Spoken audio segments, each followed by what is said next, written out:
Greetings, hardworking citizens of the Big Easy. Good to be with you.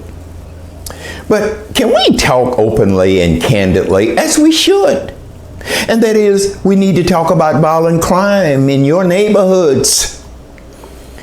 And aren't we tired of watching the evening news depicting violent crime in our communities, in our city? Well, we're going to do something about this hideous crime that's affecting all of us. Let me ask you a query first. How many of you lately have been to a funeral of a young person? I thought so. We all have. We must discuss ways to eliminate, to get rid of violent crime in our decent communities.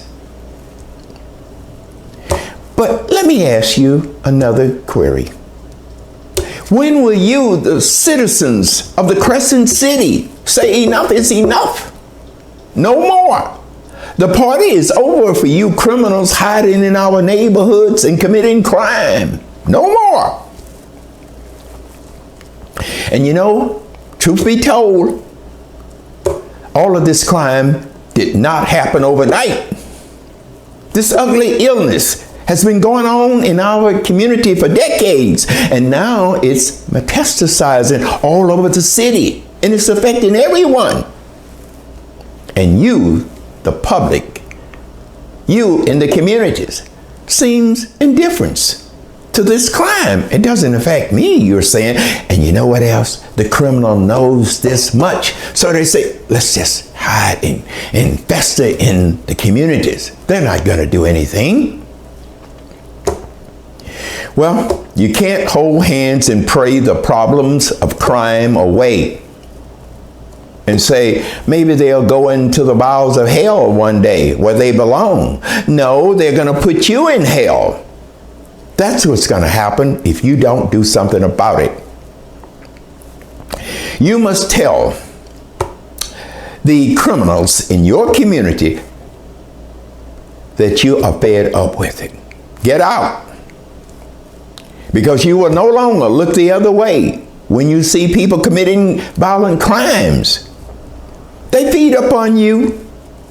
Not so much of people that live in these wealthy sections of town, such as the Garden District and the lakefront. Oh yes, they get some too, but not in the magnitude that you do. Now, this mayor, and listen, I'm going to digress a little bit here. You know what that mayor said about me? The one that's in office right now, that's been in office 4 years and hasn't done anything to help the city. Here's what she said. Cass Castile is a joke. He is old enough to be my daddy. He ought to be sitting on a porch in a rocking chair with his grandkids or his great-grandkids. Boy, that's cruel. Okay. Listen to me, Mayor. If I am your daddy, you should come to me for some prudent advice how to manage this city, which you have not done. And I have done more positive things to uplift people in this city in 1 year than you have done in a lifetime. And I'll tell you something else. I would be afraid to sit on my porch. So would all citizens, for fear of crime that's happened under your watch. But you know what? You are good at calling news conferences. Oh, you lament. We got to do something about crime. We got to pray. We got to do this. Mayor, you got to stop it. Where do we start with reducing violent crime in our neighborhoods? Well, first, let me be clear. No politician or law officials can prevent domestic crime, but we can reduce other types of crimes.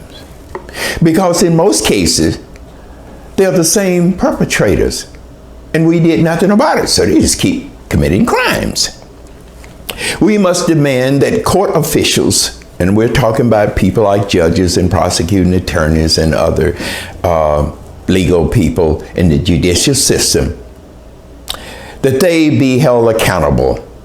You know what? They'll give a bond, a judge will, for a suspect who has been charged with sexually assaulting a 14-year-old girl, a bond of $10,000. You heard me right.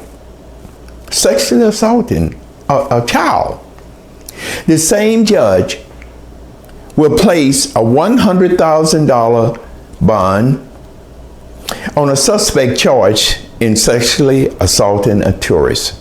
And this is the same judge. This craziness cannot happen. You vote these people out of office if you care about your community, your family. Listen to this much. Over 1,000 rape kits are sitting dormant in the police labs with DNA on it, and they have not been solved.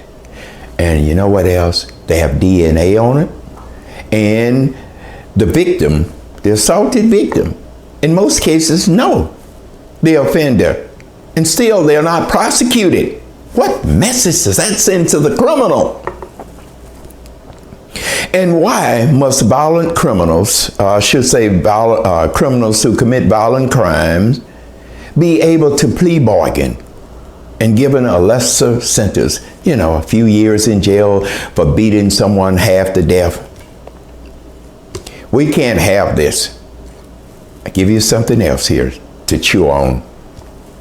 The reason they do this and set these bonds so low and have the criminals to plea bargain, because we save hundreds of thousands of dollars. It costs that much to bring someone to trial, and to go through a trial could be $200,000. So these people don't matter, they say. One more thing. 3 pregnant women, mothers, have lost their lives over the past 30 months. You heard me right. And only one perpetrator has been apprehended. So, whoever did these other crimes will just continue to do some crimes, and the data will be skewed. 4 teenagers have been killed over the past 2 years. A 14-year-old was shot at a party in a backyard, killed.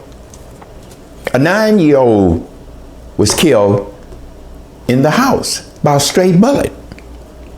Found out the criminal has been apprehended, but nothing was done with him. He was out on bond or something.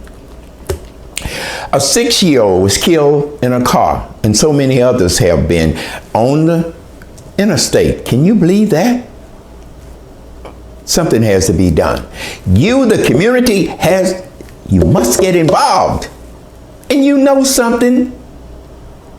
These people live in your community. You hear things. Open your ears.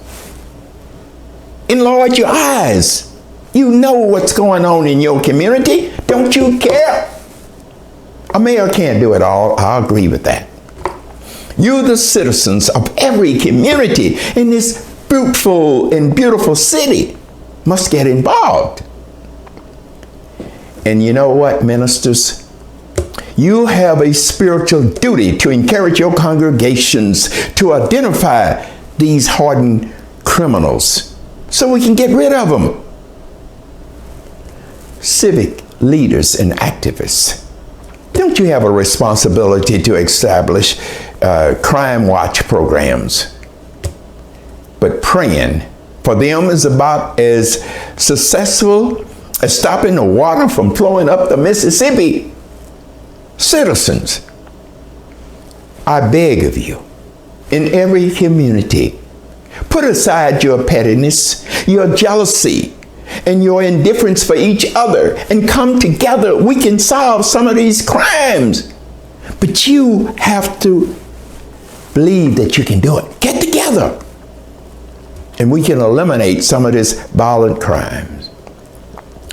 You must stop electing officials because they look like you genetically, and they say, well, I'll just give them hollow promises. And you, Mayor, I can give you an A. And you know what that's for, Mayor? Social issues. Removing statues, renaming schools and streets. guess what, Mayor? People who want to work, who have a decent job, can care less about that. They need employment to raise a family. But you give them that, and that satisfies them for a while.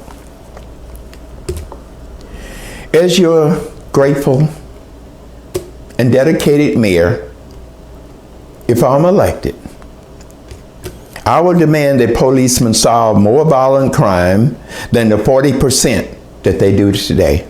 That's ridiculous. So criminals just keep committing crime. I will elect businesses and businesses to set up a monetary fund for citizens who turn in criminals. You know, something like Crime Stoppers. But this way we'll have more money in the coffers. Say we'll offer $25,000 for a hideous crime. And I can assure you that citizens will turn them in. This will be great. And we'll tell them you don't have to wait until they go to trial. As long as a grand jury indicts them, then the money is yours for turning in these violent criminals. You must get involved. Police can't do it all. You can do so much more than they can. And if you say, it doesn't affect me, oh yes it does.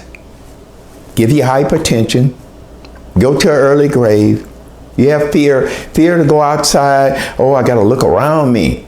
Fear that your children can't walk to the neighborhood party, can't walk to school, to the library, and you fear for them.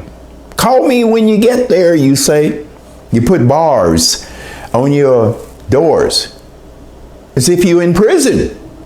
All because you are not doing what you should do as citizens. The mayor has, well, you know what she's done? Under her watch, over 3,000 eating establishments have occurred. That's great. More than any city in the United States per capita. That's great, isn't it? Well, no, it isn't, because young people can't start a family on minimum wage or less. They want to get married and have a family, Mayor, and you haven't done any of this. No businesses whatsoever, and yet you want another 4 years in office. We can't have that. Oh, no. If you don't want to elect me as mayor, then elect someone. Replace her, get her out, give her a vacation somewhere. We'll pay for it. She can't remain as mayor in this fruitful and beautiful city. And I'll tell you something else here.